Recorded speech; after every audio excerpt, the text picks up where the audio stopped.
Доброго ранку, шановні друзі!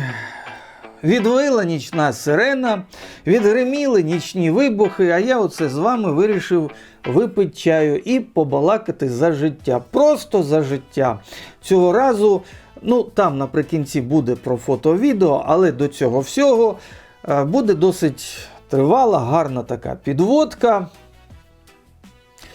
з деякими практичними і філософськими висновками. Так що сьогодні у нас з вами, скажімо прямо, будуть балачки. І ви заварюйте собі чайочок, варіть каву, беріть бутербродика, знову сирена виє, та Греції. Беріть бутербродика, намажте паштетиком, чи що там у вас є, або зверху ковбаски покладіть, чи сиру, чи маслом гарненько той бутербродик під чай, каву, так, щоб було. І сідайте, послухайте, що вам розкаже сьогодні дядько Сергій такого цікавого. Кайф. Зелений чай – це просто все. А почну, як кажуть у нашому селі, з доброго або хорошого. Надійшла ось така посилочка. Абсолютно несподівано, від пана Володимира, дякую йому. А в ній до чаю ось такі прекрасні меди. Тому щиро вам дякую, пане Володимире, за чудовий продукт, яким ви мене врятували, як ведмедя на зиму. От надихатимусь і згадуватиму вас добрим словом. А далі розповім баєчку під чайок. Було це в 1991 році. Наче сталося це нещодавно. А хтось з вас на той час ще і не народився. Дивно таке усвідомлювати. Час минає швидко. Я вступив на перший курс факультету журналістики Київського державного університету імені Тараса Шевченка. І вивезли нас, а точно, це вже був останній курс, який вивезли працювати до колгоспу. Тоді ще колгоспи були. Колгосп, Червоний Маяк, на березі Каховського водосховища. Пригадую те прекрасне водосховище. Господи, ніч, а воно шумить, наче море з прісною водою. Стоять будинки покинуті, німецьких колоністів. Стоїть монастир, теж покинутий. Там окрема історія, звичайно. Вибачте, що так від фотографії наче відійшов, ми до цього прийдемо. От уявіть собі, велике село. Біля знаменитого виноробного заводу. Воно цим виноробним заводом, там коньяки, там вина елітних сортів, розумієте? І от село з того живе, багате село, людей наче достатньо.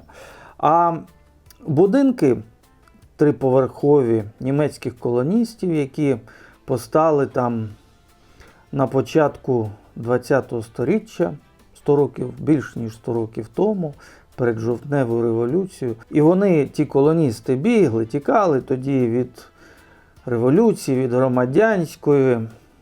І будинки надзвичайно добротні, таких там в селі нема.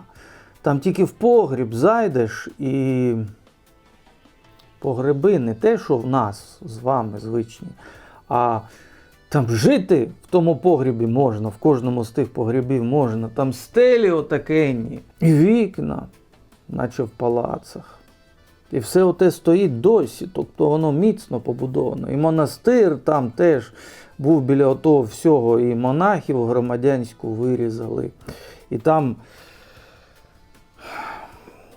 ідеш по селу і де-не-де й бачиш виходи з монастирських підвалів, там підземелля на кілометри.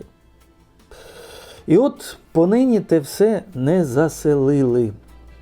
І я так думаю, якщо від подій революції, а потім громадянської війни край не відійшов, не заселив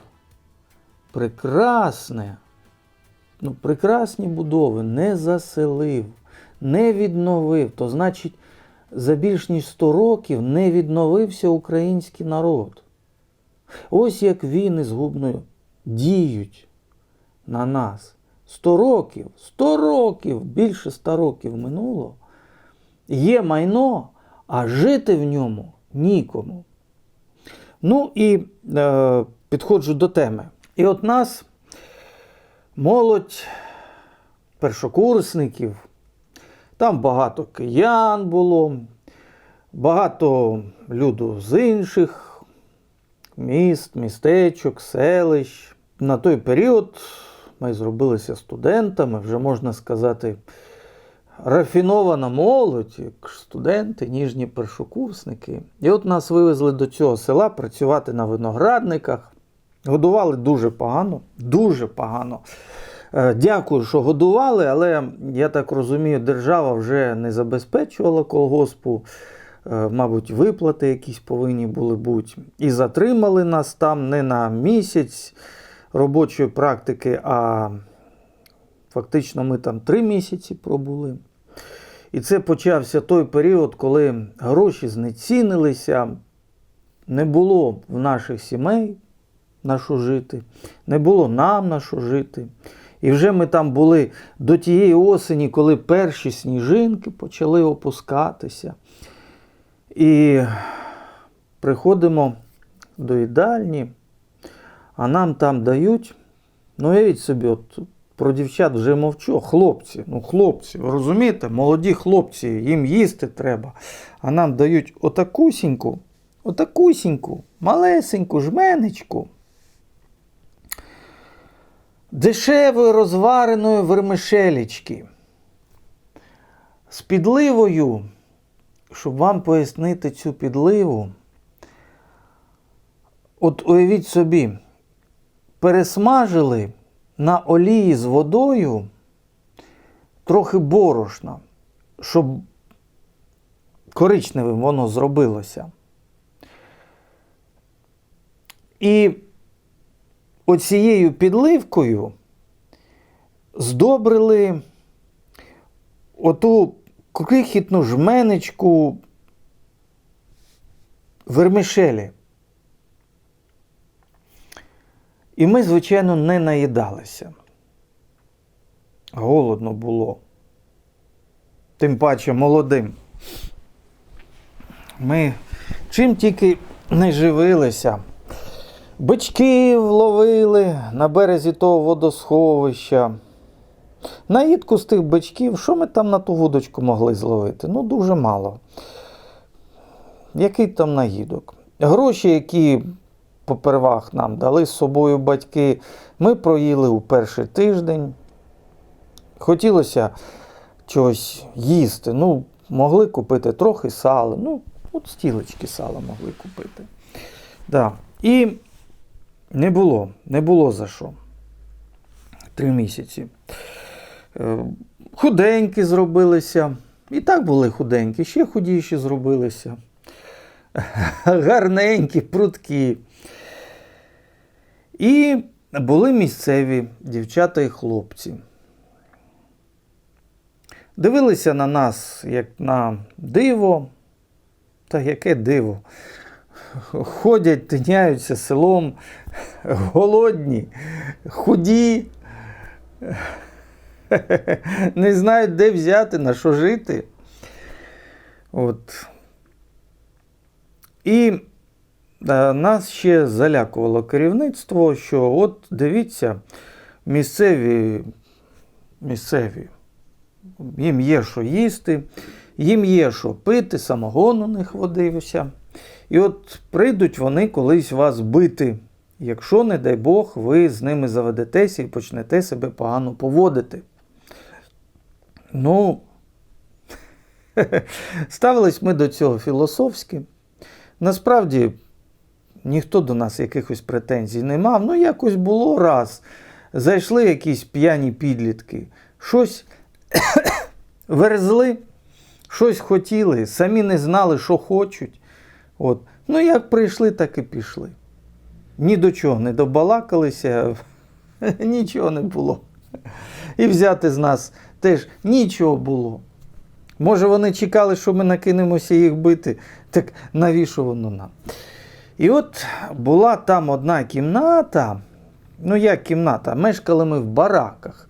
А бараки складалися з кімнат. І в ті кімнати крізь величенькі вікна зазирав здоровенний такий херсонський місяць. Отакий, не такий, як оце тут, чи там на Полтавщині десь, а отакий місяць зазирав, здоровенний.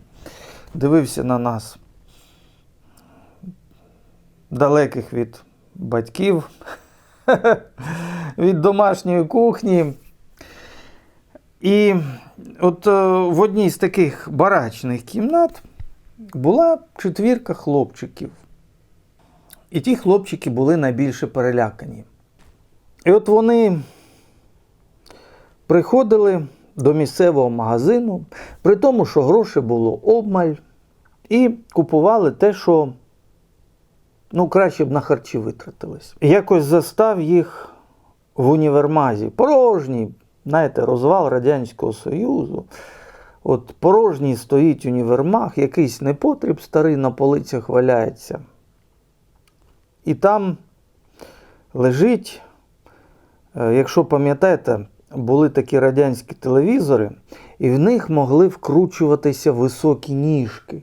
Високі меблеві дерев'яні ніжки. У телевізор вкручував, і він отак стоїть перед тобою, як оце камера зараз переді мною на штативі, і ти його дивишся собі. І от таких телевізорів вже, мабуть, і не було, щоб знизу у них ніжки вкручувати. А ніжки лежали довгі, поліровані, лаковані такі. З одного боку тонші, а з іншого боку товщі, важчі. І ось ця 4 абсолютно серйозно дивиться на ці ніжки, потім зважують їх так у руках, чи замашні, і на останні копійки їх купують. Я дивувався з тієї 4, не міг зрозуміти, що з ними не так, що відбувається. А там один хлопчик ходив на єдиноборства. І його там так накрутили, значить, тренери оті чи сенсеї, що якщо десь якась ситуація, то вона обов'язково має розгорнутися у щось конфліктне. І треба готуватися по повній. От треба затаритися, так підготуватися, щоб от зовсім ти був готовий-переготовий. І от потім дивлюся, йдуть вони з цього супермаркету, і кожен несе під пахвою отак оту ніжку. Все це для чого? Що, мовляв, до 100 столичних студентів і студенток, які мешкали в бараках, незавидна така ситуація, в незавидних хоромах мешкали. От до них навіщось обов'язково вдереться натовп місцевих. Народ, що в тому червоному маяку, ви вже вибачте, що я про таке розповідаю. Може, ви зараз чудуєтеся з цієї розповіді. Я розказую оцей бред, оце те, що були. І от вдеруться дикі, п'яні місцеві і всіх почнуть бить і виносить. Господи, та кому насправді здалися оті напівголодні, перелякані діти, яких привезли зі столиці на виробничу практику. Але було таке, що от дехто замість того, щоб піти і купити собі отакий шматочок сала на ті гроші, або купити собі хліба, просто хліба, йшли і купували собі різний непотріб, аби було на той випадок, якщо знадобиться. Господи, це я вже чверть години балакаю. І от ми з вами у фотографії, у відео часто буваємо дуже схожі. І починаємо накуповувати. От ми з вами наблизились до хвороби такої, що є у нас. Ми бачимо, оця камера. От з цією камерою я точно зможу дуже гарно фотографувати. Чому? В неї 46 мегапікселів, а краще 50. Зможу кропати зображення, і воно в мене ще буде, і буде, і буде. А оця камера для відеозйомки. Тому що в ній лише 20 мегапікселів. Не 46, а лише 20. Це означає, що крупніший піксель, краще сприйматиме, ловитиме фотони світла, менше роботи процесору на обслуговуванні всіх цих мегапікселів, значить, швидше працюватиме ця камера, значить, можна працювати з нею без перегріву довше. Менше оперативної пам'яті в ній треба, менше треба охолодження в ній, вона буде менша. А оцей об'єктив, він надзвичайно, ми, розумієте, от ми з вами розпочали навчання фотозйомці, або, як дехто кажуть, я хочу заразом опанувати фото-відео. Ха-ха-ха!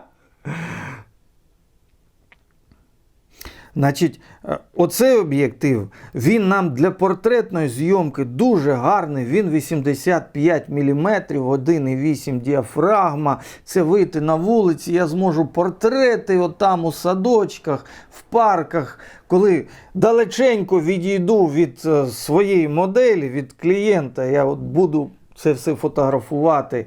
Але от в приміщенні це 85 мм не годиться, то в приміщенні, щоб, це ж я, мабуть, буду і фільмувати весілля якісь у приміщеннях, і збори молодої, і молодого буду і фотографувати, і фільмувати, це ж треба мені широкий кут теж узяти, от широкий кут мені обов'язково знадобиться, але ж я бачу вакансії від деяких інтернет-магазинів, то ось вони пропонують, то може ж мені треба і макро буде знімати, тому що бачу, що для макрозйомки, для інтернет-магазинів, бо вони біжутерію торгують, треба отаке. А ще треба надширокий кут, бо ось я бачу вакансії у ріелторів, це ж я зайду в якусь ванну кімнату, то треба ж її так сфотографувати, щоб вона вся була в кадрі, а краще зафільмувати. І це ж я між будинками буду стояти. А треба, щоб будинок у мене весь в кадру містився, то треба ж узяти не просто ширококутник, а риб'яче око. Скільки б воно там не коштувало. Розумієте, до чого я веду? І обов'язково мені знадобиться штатив. Бо як же я без штативу? Ось я поставив, голова балакає, то треба ж обов'язково штатив. І як же я обійдуся без тривісового стаба?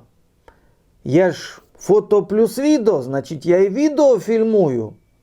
Як же я буду без тривісового стабілізатора?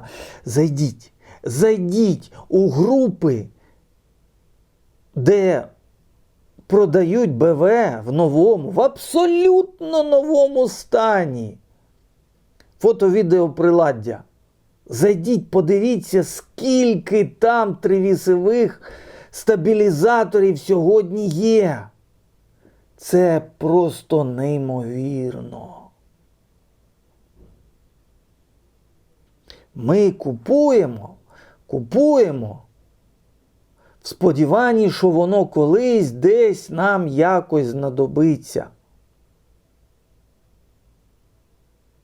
Як оті хлопчики перелякані, які приходять у життя і не знають в свої 17 років, коли вони вступили до вузу, не знають, що від того життя чекати. І починають, замість того, щоб купити те, що справді треба, починають скуповувати те, що раптом їм знадобиться, щоб відчайдушно захиститися від примарного, уявного натовпу, який прибіжить навіщось трощити.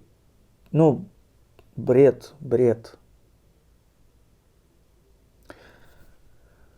Пише мені товариш, нагадує, я йому дуже вдячний, насправді дуже правильно нагадує, каже, слухай, ти ж бачиш, яка ситуація, ти ж бачиш, що кажуть чиновники.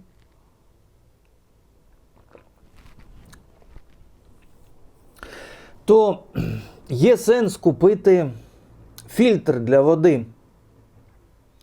Такий, щоб можна було з калюж пити, талий сніг, щоб можна було крізь нього прогнати і теж пити без шкоди для себе. І обов'язково треба таблеток купити отих, що знезаражують воду. Бо не дай Бог що, то треба з калюжі води напитися, а вона може бути і скіптєвою, якою ще. І от ти нап'єшся і виживеш, тому що в тебе є оті хімічні таблетки. Друже, я цей прекрасний запас купував ще років 1,5 тому, щоб не збрехати. Купував і залишив там, де був на той період.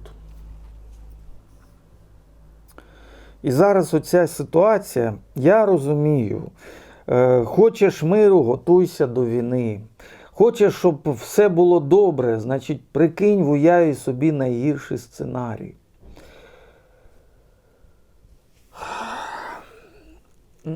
Як все запущено.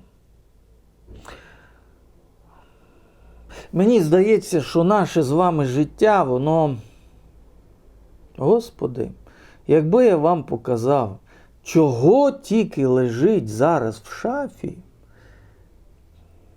для фото-відео про всі випадки життя. І не в одній шафі, скажу вам. Тим скористався пару разів, тим скористався раз, а те ще чекає свого шансу, бо воно ж купувалося так, як треба, дуже треба. Без нього ж ніяк. Ой, ніжки від стільця, таблетки знезаражувальні для води, замість того, що реально нам треба.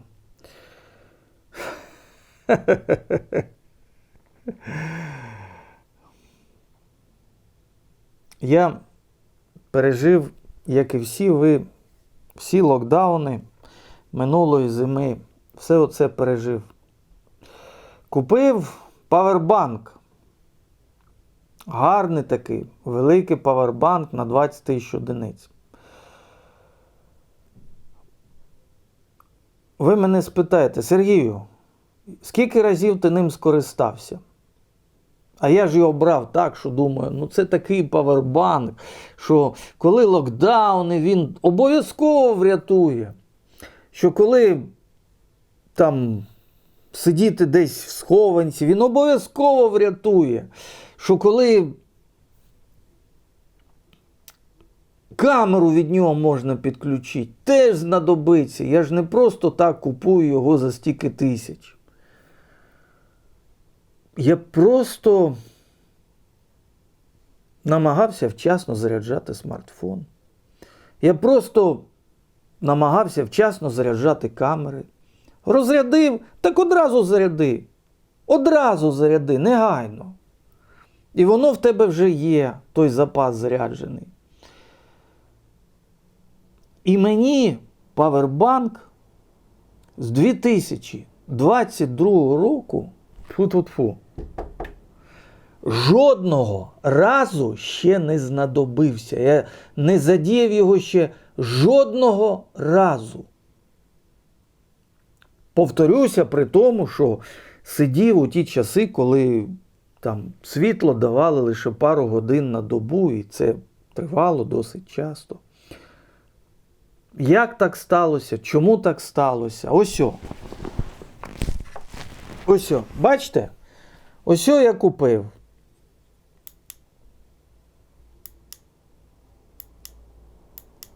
На акумуляторах. Тут крихітний акум. І воно мене виручило. Цього було достатньо. Коли не було світла, я його так підвішував над собою. На ниточці, на люстру. І воно висіло і світило. Мені вистачало.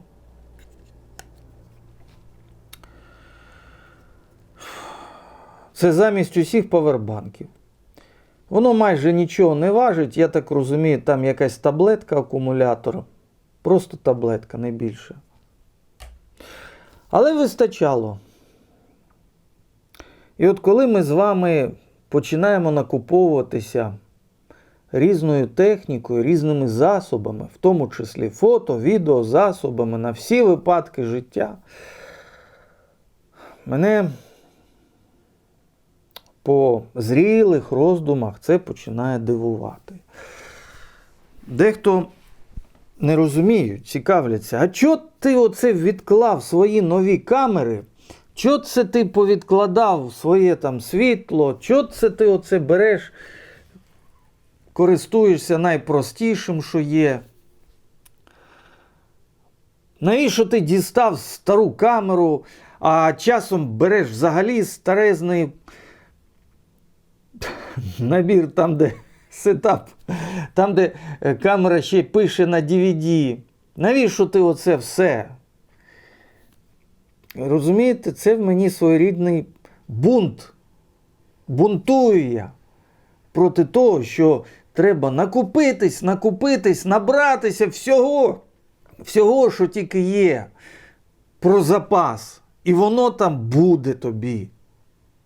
Ні, друзі мої, життя простіше, набагато простіше. Ось, що я хочу довести. З одного боку, я, звичайно, в жодному разі не хочу налякати неофітів, новачків, бо це навчальний канал. Не хочу їх налякати тим, що для занять їм перетреба і це. Ні, для занять і для входження, навіть для входження у професію нам достатньо мінімум. А он дівчинка мені пише на канал. У мене Nikon D5200. Дитино, тобі цього вистачить надовго. Надовго тобі цього вистачить. Це прекрасний фотоапарат. Для фотографії тобі його вистачить у зв'язці з дешевим спалахом, з рідним спалахом, який свого часу коштував дуже дорого. Дуже дорого. Сьогодні ти такий спалах можеш з рук в новому стані купити за 4-6 тисяч гривень. І тобі його вистачить на роки. Це не якесь китайське, а це рідний спалах, який випробуваний дуже гарно із рідним об'єктивом, із рідною камерою, випробуваний виробником. Він працюватиме бездоганно. Тобі цього фотоапарату вистачить дуже надовго. І якщо ти спробуєш ним фільмувати, так, там не та бітність, лише 8 біт кольорів. Але я зараз себе на 8 біт, от спеціально для тебе, дитино, фільмую на 8 біт, щоб ти бачила, що нічого страшного в цьому нема. Що там не той трошечки бітрейт, ну так, трошечки не та щільність зображення. Але для перших кроків, для того, щоб ти навчилася, опанувала композицію, в тому числі на відео, тобі цього вистачить.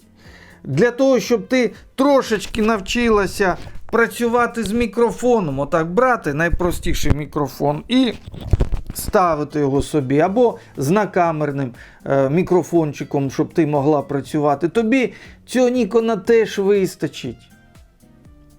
Тобі для практики тієї камери вистачить надовго. Звичайно, нам з вами хочеться таке купити, щоб на всі випадки життя. Ну дуже хочеться. От я купив, так вже купив. І от тепер воно мені на 10 років. Не буває такого. На 10 років це коли у тебе є такий досвід, що ти можеш з лайна кулю зліпити. От тоді ти спокійно береш морально застарілу техніку і робиш з нею і фото, і відео, і все, що тобі треба. Справді, у фото-відеокамери є спеціалізація, від цього нікуди не втечеш, але спершу вам треба розібратися із своєю спеціалізацією. І під цю спеціалізацію, а не на всі випадки життя, вже брати камери, об'єктиви, світлові прилади, тривісові стабілізатори, різні штативи, від тревел до важких студійних, як то кажуть, кіношних, які можуть витримати велику вагу. Але сьогодні з'явилися досить недорого і прекрасні штативи, там вага 2 кг, не 4 кг, а вага 2 кг у того штатива. І він витримує до 10 кг на собі. Тобто ти камеру в гарному обвісі на неї можеш, на той штатив на нього можеш поставити. Спокійніше треба ставитися до обладнання і зваженіше. Оце все, про що я хотів сьогодні поговорити. Ми з вами так просто за чаєм побалакали, то я і радий цій нашій з вами зустрічі. Я щиро дякую спонсорам нашого каналу. У нас сьогодні трохи незвичний випуск. Наступний буде вже чітко по темі, що там у нас з фотоапаратами, які вони там у нас є і будуть, що там у нас з сенсорами, які є і будуть, і які тільки вводяться, і що в них такого незвичайного.